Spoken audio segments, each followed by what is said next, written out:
दोस्तों आज हम बात करेंगे विकासशील या अर्धविकसित देशों के बारे में कि एक्चुअली अर्धविकसित देश होते क्या है, विकासशील देश होते क्या है, ये विकसित देशों से किस प्रकार से भिन्न होते हैं। ठीक है, सबसे पहले हम बात करेंगे आर्थिक विशेषताओं के बारे में कि क्या है आर्थिक विशेषता है ना दोस्तों। तो इन आर्थिक विशेषताओं के अंतर्गत हम 8 पॉइंटों को देखेंगे और इन 8 पॉइंटों के माध्यम से समझेंगे कि अल्प विकसित अर्थव्यवस्थाओं की ऐसी कौन कौन सी विशेषताएं हैं, है ना, ऐसे कौन कौन से तत्व है और कौन कौन से लक्षण है। ये 8 पॉइंट है दोस्तों, जिसके माध्यम से हमारी जो आर्थिक विशेषता है इसकी वो पूरी तरह क्लियर हो जाएगी। तो सबसे पहले हम बात करेंगे दोस्तों जनसंख्या वृद्धि। देखिए ये जो पूरा ही टॉपिक है विकासशील अर्थव्यवस्था पर, इसमें ऐसी कोई चीज नहीं है जो उलझने वाली हो, जो आपको पढ़ते वक्त उलझा दे या कुछ समझना है इकोनॉमिक्स। लेकिन एक तरह से ये जो पूरा चैप्टर है ये वाला पूरा समाजशास्त्र के समान ही है, जिसको आप एक बार अच्छे से पढ़ेंगे तो वो आपको अच्छे से याद हो जाएगा। लेकिन शर्त तो बस वही है कि इस पूरे टॉपिक को एक बार शॉर्ट में समझ लीजिए। जिस प्रकार से वीडियो में आपको शॉर्ट में लेकर आया हूँ, इसको एक बार मैं आपको समझा दूंगा तो दोस्तों आपको ये पूरा क्लियर होता चला जाएगा, है ना। जब आप बुक्स में पढ़ेंगे तो आपको बिल्कुल भी कंफ्यूजन नहीं आएगी, कोई कंफ्यूजन क्रिएट नहीं होगी। तो सबसे पहली जो हम इसमें बात करेंगे आर्थिक विशेषताओं की दोस्तों। तो आर्थिक विशेषता सबके सब पॉइंट अगर आप एक बार पढ़ के भी देखेंगे तो सब एकदम इजी है, जो कभी ना कभी आपने पहले भी कभी पढ़े हैं या अगर नहीं भी पढ़ा है तो उसके बारे में आप प्रत्यक्ष या अप्रत्यक्ष रूप से जानते जरूर है ना। तो इसलिए मैं इसके बारे में ज्यादा डिटेल नहीं करूंगा, बस यहीं पे आपको शॉर्ट में समझाता चलूंगा इससे। और इसमें ऐसा कोई पॉइंट नहीं है दोस्तों, इसमें कोई ऐसा पॉइंट नहीं है या कोई ऐसी दुविधा नहीं है जिसे आप समझ ना सके। तो चलिए शुरू करते हैं। इसमें हम सबसे पहला पॉइंट देखेंगे जनसंख्या वृद्धि। तो देखिए आर्थिक विशेषता क्या हो सकती है। जो अल्प विकसित अर्थव्यवस्थाएं होती है उनकी सबसे प्रथम जो विशेषता होती है दोस्तों वो होती है आर्थिक विशेषताओं के अंतर्गत जनसंख्या वृद्धि। अल्प विकसित अर्थव्यवस्थाओं की सबसे बड़ी जो विशेषता होती है, जिसको हम कमी भी कहते हैं, जिसकी हम उसकी कमियां भी कहते हैं, और इसी कारण से जनसंख्या वृद्धि दर पर कंट्रोल ना कर पाने के कारण ही दोस्तों गरीब देश आज भी गरीब बने हुए हैं, वो गरीबी की साइकिल से बाहर नहीं निकल पा रहे हैं। ठीक है, किस कारण से? जनसंख्या वृद्धि दर पर कंट्रोल न कर पाने के कारण, जनसंख्या नियोजन न कर पाने के कारण, है ना। ऐसे विश्व में बहुत सारे देश हैं दोस्तों, ठीक है, जिसमें हम भी बिल्कुल ज्यादा खुश होने की आवश्यकता नहीं है, हम भी उसी के अंतर्गत आते हैं, है ना। इंडिया भी उसी में ही शामिल है। नेक्स्ट पॉइंट है राष्ट्रीय आय और प्रति व्यक्ति आय का निम्न स्तर। अगर किसी अर्थव्यवस्था में राष्ट्रीय आय अर्थात जीडीपी और प्रति व्यक्ति आय का स्तर अगर कम है दोस्तों, अगर बहुत कम है, जिस प्रकार से कि WHO, अगर आप WHO के बारे में जानते होंगे दोस्तों, एक अंतरराष्ट्रीय संगठन है जो सभी अर्थव्यवस्थाओं के लिए उसके मापदंड जो है फिक्स करता है ना। तो उसके अनुसार कुछ मापदंड फिक्स कर दिए जाते हैं कि अगर इस देश की, किसी भी देश की, अगर फलाने देश की अर्थव्यवस्था अर्थात की जीडीपी अगर इतने % पर रहती है तो ये अर्धविकसित से विकासशील की ओर और विकासशील से जो है विकसित की ओर गमन कर रहा है, प्रोग्रेस कर रहा है ना। या फिर वो स्पष्ट बता देते हैं मापदंडों के माध्यम से कि अगर इससे ज्यादा, अगर जैसे मान लीजिए किसी की जीडीपी फिक्स कर दी कि 5%, अगर 5% से ज्यादा रहती है तो ही फलाना देश जो है आगे उन्नति मतलब प्रोग्रेस कर पाएगा, नहीं तो ये अल्पविकसित ही बना रहेगा। ठीक है, तो जो ये अर्धविकसित कंट्रियां होती है दोस्तों, इनकी एक सबसे बड़ी कमी ये भी होती है कि उनकी जो राष्ट्रीय आय होती है और प्रति व्यक्ति आय होती है वो हमेशा निम्न स्तर की बनी रहती है। ठीक है, तो 2 विशेषताएं हो चुकी, जनसंख्या वृद्धि जो कि नेगेटिव है, नहीं होना चाहिए। दूसरी बात राष्ट्रीय आय और प्रति व्यक्ति आय का कम रहना। ठीक है, नेक्स्ट है कृषि की प्रधानता। तो दोस्तों देखिए ये छोटी सी बात है, बेसिक है, लगभग आप जानते भी हैं इसको। इस पॉइंट को और आप अपनी विशेषताओं के अंदर ऐड कर लीजिए कि वो सभी देश दोस्तों जिसकी पूरी जीडीपी, जिसकी अर्थव्यवस्था कृषि पर निर्धारित होती हो, कृषि पर ही निर्भर हो, तो वो अर्थव्यवस्था हमेशा विकासशील अर्थव्यवस्थाओं में ही गिनाई जाएगी दोस्तों। ठीक है, क्यों गिनाई जाएगी? क्योंकि देखिए कि जब तक किसी देश का औद्योगिकरण नहीं होता है, जब तक किसी देश का औद्योगिकरण नहीं होगा तब तक उसका दोस्तों अंतरराष्ट्रीय संबंधों के अंतर्गत उसका निर्यात जो रहेगा ना वो लगभग ना के बराबर रहेगा, बिल्कुल 0 के समान रहेगा, बहुत ही कम रहेगा। क्योंकि खाद्यान्न का उत्पादन वो कितना भी कर ले लेकिन इतना ज्यादा वो एक्सपोर्ट नहीं कर सकते जिससे कि और अन्य वस्तुओं की अपेक्षा वो उसमें जो है बराबर अपना जो अंतर्राष्ट्रीय व्यापार होता है, अंतर्राष्ट्रीय व्यापार का संतुलन बना सके, इतना नहीं कर पाते हैं। चाहे कितना भी हम कृषि पर आधारित अर्थव्यवस्था, कितनी भी कृषि का प्रोडक्शन कर ले, कितना भी उत्पादन कर ले कृषि फसलों का, तो उन कृषि फसलों का या कहे कि खाद्यान्न फसलों का इतना ज्यादा निर्यात वो देश नहीं कर सकता जितना कि वो आयात अन्य वस्तुओं का करता है ना। समझ पा रहे हैं मैं क्या कह रहा हूँ? ओके, तो इसलिए कहते हैं कि जिस देश की अर्थव्यवस्था कृषि पर आधारित है या कृषि पर निर्धारित है दोस्तों, वो हमेशा तब तक वो विकासशील अर्थव्यवस्था ही बनी रहेगी। विकासशील अर्थव्यवस्था से बाहर निकल के और विकसित अर्थव्यवस्थाओं में आने के लिए सबसे बड़ी चीज चाहिए कि वो औद्योगिकरण, उसमें उस देश ने औद्योगिकरण की नीति को अपना लिया हो, औद्योगिकरण उसने करना शुरू कर दिया। ठीक है, और औद्योगिकरण की भी बहुत सारी शर्तें होती है दोस्तों, वो सारी शर्तों को भी उसको पूरा करना पड़ेगा अगर औद्योगिकरण को देश अपने यहाँ पर लेकर आता है तो। अब वो कौन कौन सी शर्तें हो सकती है, वैसे तो ये टॉपिक हम बाहर जा रहे हैं, लेकिन फिर भी मैं आपका एक पूरा एक समझ बन जाएगी, इस थोड़ा सा बताता हूँ। मान लीजिए कि अगर किसी देश को अगर औद्योगिकरण की नीति लेकर आनी है तो उसे उस देश की बैंकिंग सुविधा बहुत अच्छी करनी होगी। उसके अलावा ट्रांसपोर्टेशन का सिस्टम जो है उनका वो बहुत अच्छा करना होगा। बैंकिंग का, ट्रांसपोर्टेशन का, स्वास्थ्य के लिए हॉस्पिटलों की व्यवस्था आप उसको करनी होगी, क्योंकि बहुत सारे वर्करों की आवश्यकता पड़ेगी, है ना। वर्करों की हेल्थ की भी आवश्यकता है, उनको शिक्षित करने के लिए एजुकेशन संस्थाओं का, अच्छे संस्थाओं का जो उनको वहाँ गठन करना होगा। इस प्रकार की बहुत सारी डिमांड्स होती है जिसके माध्यम से औद्योगिकरण उस देश में आता है। ठीक है, तो बहुत सारे देश ऐसे हैं, जैसे कि अब मैं अगर एग्जांपल भी ले दोस्तों, तो अफ्रीका महाद्वीप में जितने देश आते हैं लगभग कुछ देशों को अगर छोड़ दिया तो सबके सब दोस्तों इन्हीं समस्याओं का सामना कर रहे हैं, है ना। तो इस प्रकार से हम कह सकते हैं कि कृषि प्रधान जो अर्थव्यवस्था होती है, जो देश होता है, वो विकासशील देश ही होता है दोस्तों। तो ये सब हमारी आर्थिक विशेषताओं के अंतर्गत आती है। पॉइंट नंबर 10 कहते हैं कि आय का असमान वितरण, कि आय का असमान वितरण किस प्रकार से होता है। आय का असमान वितरण होता क्या है कि जैसे मान लीजिए कि अगर किसी देश में उस सार्वजनिक जो पूंजी होती है दोस्तों, उस सार्वजनिक पूंजी पर किसी वर्ग विशेष का अधिकार है।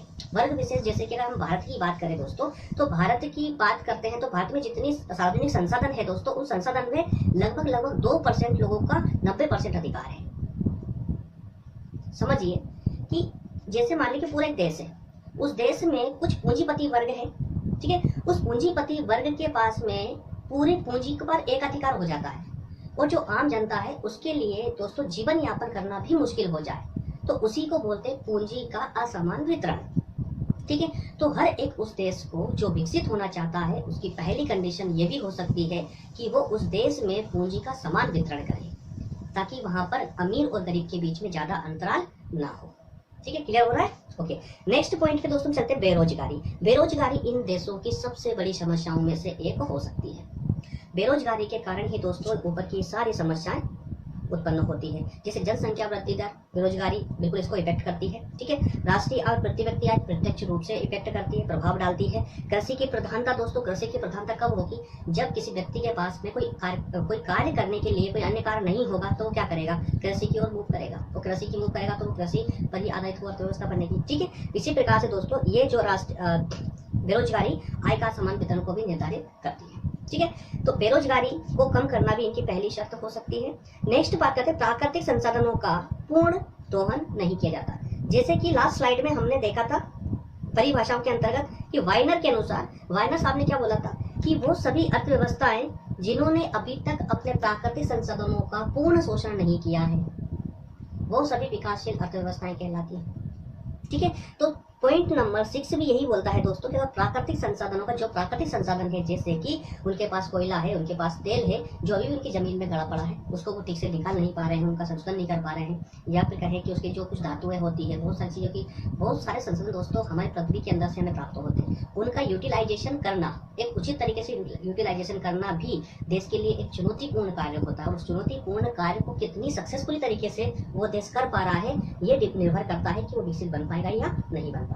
ठीक है, तो इस प्रकार से हम कह सकते हैं कि प्राकृतिक साधनों का पूर्ण दोहन भी ये कंट्रियां नहीं कर पाती है, देश नहीं कर पाते हैं। इस कारण से ही ये अल्प विकसित या अर्ध विकसित की साइकिल से अपने आप को बाहर नहीं निकाल पाते हैं। ठीक है, नेक्स्ट है पूंजी निर्माण की गति धीमी होती है दोस्तों। पूंजी निर्माण की गति बेसिकली बात है यार, जब अगर राष्ट्रीय आय ही कम होगी, जैसे मान ली प्रति व्यक्ति आय अगर कम होगी, उसको इतनी इनकम नहीं है कि वो अपना जीवन यापन भी ठीक से चला पा रहा है, तो वो किस प्रकार से अपनी बचतों को बैंकों में जमा कर पाएगा? वो पैसा तो सेव कर ही नहीं पाएगा, क्योंकि उसके पास उतनी ही इनकम हो रही है जिससे वो सिर्फ जैसे तैसे करके अपना परिवार का जो है जीवन यापन चला पा रहा है, अपना गुजर बसर कर पा रहा है। तो इसी स्थिति में वो पैसा सेव नहीं कर पाएगा। तो जब पैसा सेव नहीं होगा, पैसा बैंकों में जमा नहीं होगा दोस्तों, तो बैंक के भी पूंजी निर्माण का कार्य नहीं कर पाएंगी। और जब किसी देश में पूंजी निर्माण का कार्य नहीं होता है तो उसकी राष्ट्रीय आय भी टफ होने लगती है, उसकी जीडीपी ऑटोमेटिक गिरने लगती है। ठीक है, तो ये सारी जो कमियां होती है दोस्तों, इनको किसी न किसी प्रकार से दूर करना ही इन देशों की सबसे बड़ी चुनौतियां होती है। उद्योगों की गति भी बहुत धीमी होती है, इसको ज़्यादा समझने की आवश्यकता नहीं है। नेक्स्ट पॉइंट था जनसंख्या संबंधी विशेषताएं। जनसंख्या संबंधी विशेषताएं ज़्यादा पढ़ने की कोई आवश्यकता नहीं है दोस्तों, 3 पॉइंट में बात करूंगा और शॉर्ट में बात करूंगा, आप समझते चले जाएंगे। जनसंख्या वृद्धि की गति जो है बहुत ज़्यादा तीव्र होती है। जो अल्प विकसित देश होते हैं वहाँ पर जनसंख्या वृद्धि दर बहुत तीव्र होती है, बहुत ज़्यादा तीव्र होती है। वहाँ पर जो जनसंख्या नियोजन की जो प्लानिंग होती है सरकार की, वो वहाँ पर ठप पड़ जाती है और वहाँ पर संसाधनों से अधिक जनसंख्या बढ़ने लगती है, जिससे उन संसाधनों पर दबाव बढ़ने लगता है दोस्तों, जिस कारण से वो अर्थव्यवस्था कभी भी अपने उस अर्ध विकसित साइकिल से बाहर निकल ही नहीं पाती है, उसी में बनी रहती है। उनकी जीडीपी कभी भी विकसित नहीं हो पाती है। ठीक है, नेक्स्ट बात करिए अकुशल और अशिक्षित जनसंख्या। देखिए, जनसंख्या का ज्यादा होना, जनसंख्या का बढ़ना अपने आप में अभिशाप नहीं है। ऐसा नहीं है कि किसी देश की जनसंख्या तीव्र गति से बढ़ रही है, किसी देश में जनसंख्या ज्यादा है तो वो देश को टफ कर देगी, नहीं दोस्तों। अगर उस देश की जनसंख्या को अच्छे से मैनेज कर दिया जाए, मैनेज का अर्थ होता है कि एक शब्द होता है मानव संसाधन, अगर उसी जनसंख्या को मानव संसाधन के रूप में कन्वर्ट कर दिया जाए तो उससे बेहतर अर्थव्यवस्था भी कुछ हो नहीं सकती है, जैसे कि आजकल चीन कर रहा है।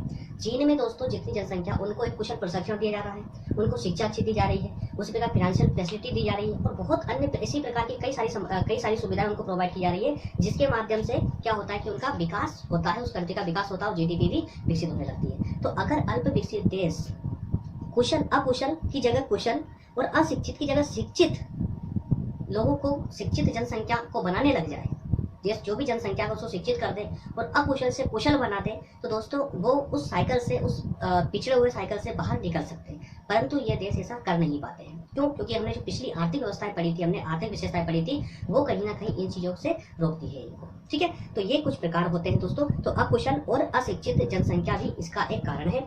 नेक्स्ट है कार्यशील जनसंख्या का अभाव होता है। जब जनसंख्या अशिक्षित होगी, जब जनसंख्या अकुशल होगी दोस्तों, तो वो कार्यशील कैसे हो सकती है, बताइए। ठीक है, तो जनसंख्या से संबंधित जो विशेषता है उसमें हमने 3 पॉइंट देखे हैं। उन तीनों पॉइंटों के अंतर्गत हमने देखा है कि पहला था कि जनसंख्या की वृद्धि तीव्र गति से होती है, दूसरा है कि वो जो जनसंख्या होती है वो अकुशल होती है और अशिक्षित होती है, और वहीं तीसरी बात हमने देखी थी कि जो अकुशल और अशिक्षित जनसंख्या है ये किसी प्रकार से जो है कार्यशील जनसंख्या के रूप में नहीं हो सकती, मतलब कार्यशील जनसंख्या का वहाँ अभाव होता है। ठीक है, क्लियर दोस्तों। एक नेक्स्ट है तकनीकी विशेषता।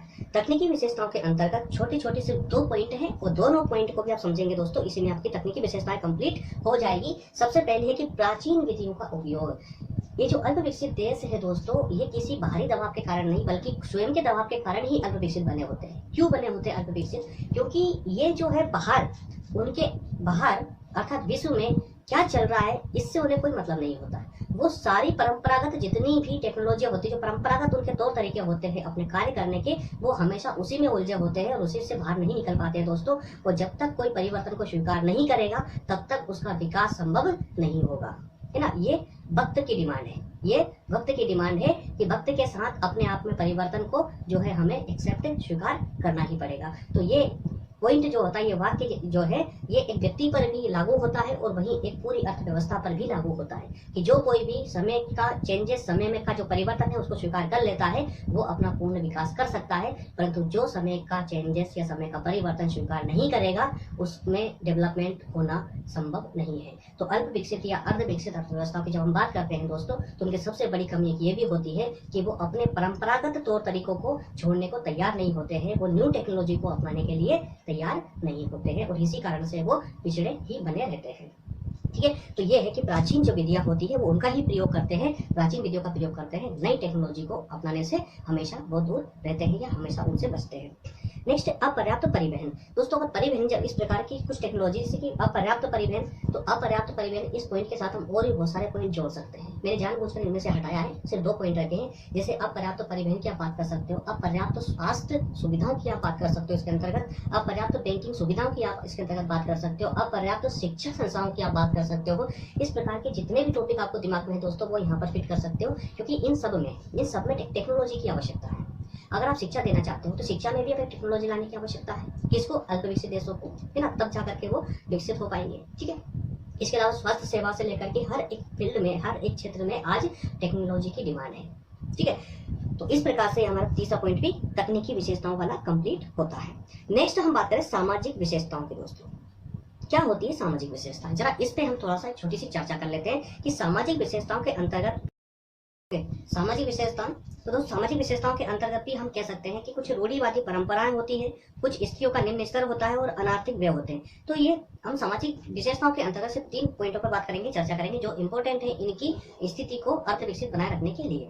इसमें सबसे पहले देखा कि रूढ़िवादी परंपराओं का पालन। तो दोस्तों इस प्रकार की जो अर्थव्यवस्थाएं होती है, कहें कि इस प्रकार के जो देश होते हैं ये कुछ इस प्रकार की रूढ़िवादी परंपराओं का पालन करते हैं, इसी कारण से ये अपने पिछलेपन से बाहर नहीं निकल पाते हैं। और इस प्रकार के देशों में दोस्तों स्त्रियों का स्तर निम्न होता है। स्त्रियों का स्तर निम्न होने का अर्थ होता है कि उनको वो सभी अधिकार प्राप्त नहीं होते हैं जो एक सामान्य पुरुष को अधिकार दिए जाते हैं, ठीक है। जबकि इस प्रकार की समस्याएं विकसित देशों में देखने को आपको नहीं मिलेगी, है ना। वो ये सी व्यवस्था अर्थात कि लिंग असमानता की जो विशेषताएं होती है, लिंग असमानता की जो ये समस्या होती है, ये समस्या सिर्फ हमें अर्ध विकसित या अल्प विकसित देशों में ही देखने को मिलती है, ठीक है। और अनार्थिक व्यय की जब दोस्तों हम बात करें कि अनार्थिक व्यय क्या होता है, तो अनार्थिक व्यय अर्थात ऐसा व्यय होता है दोस्तों जो न तो किसी भी प्रकार से प्रति व्यक्ति आय को बढ़ाने में महत्वपूर्ण होता है, ना ही किसी भी प्रकार से राष्ट्रीय आय को बढ़ाने में महत्वपूर्ण होता है, और ना ही किसी भी प्रकार से व्यक्ति का जीवन स्तर ऊपर उठाने के पॉइंट ऑफ व्यू से महत्वपूर्ण होता है, और ना ही वो किसी भी समाज कल्याण की भावना से उत्पन्न होता है, बल्कि वो सिर्फ इसलिए होता है क्योंकि वो उन परंपराओं से बंधा हुआ हो। और परंपराओं के कारण ही दोस्तों, रूढ़िवादी परंपराओं के कारण ही वो कुछ ऐसे व्यय होते हैं जो किसी के भी काम का नहीं होता है, वो पूरी तरह से व्यर्थ हो जाता है दोस्तों, ठीक है। तो उसी को बोलते हैं अनार्थिक व्यय। और इस प्रकार की जो अर्थव्यवस्थाएं होती है वो इस प्रकार के व्यय में उलझी हुई होने के कारण ही जो है उनका विकास नहीं हो पाता है, ठीक है। नेक्स्ट है राजनीतिक विशेषताएं। राजनीतिक विशेषताओं के अंतर्गत दोस्तों हम 2 पॉइंट यहाँ लेकर आए हैं, इसमें एक है प्रशासनिक अकुशलता और एक है राजनीतिक अस्थिरता। तो प्रशासनिक अकुशलता की जब हम बात करते हैं तो प्रशासनिक अकुशलता क्या होती है दोस्तों? प्रशासनिक अकुशलता अर्थात ये कि जब प्रशासन कुशलता पूर्वक अपना कार्य न कर सके तो उसी को बोलते हैं हम अकुशलता, ठीक है। तो ये प्रशासनिक अकुशलता आती कहाँ से है? तो प्रशासन को कौन संभालता है या कौन मैनेज करता है दोस्तों? तो राजनीति करती है ना। जिस प्रकार सरकार करती है, तो सरकार कहाँ से आती है? राजनीति से आती है। जब राजनीति में सरकार ही स्थिर ना हो, सरकार स्थिर होने का अर्थ ये कि अगर मान लीजिए कोई सरकार चुनकर आती है, उसका कार्यकाल 5 वर्ष का है, ठीक है। सरकार का कार्यकाल 5 वर्ष का है, लेकिन 5 वर्ष से पहले ही अगर वो सरकार गिर जाती है, सरकार हट जाती है, फिर कोई नई सरकार आ जाती है दोस्तों, तो इस प्रकार का जो परिवर्तन बीच बीच में होता रहता है, जो अस्थिरता आती रहती है, वही अस्थिरता प्रशासनिक अकुशलता के लिए जिम्मेदार होती है, ठीक है।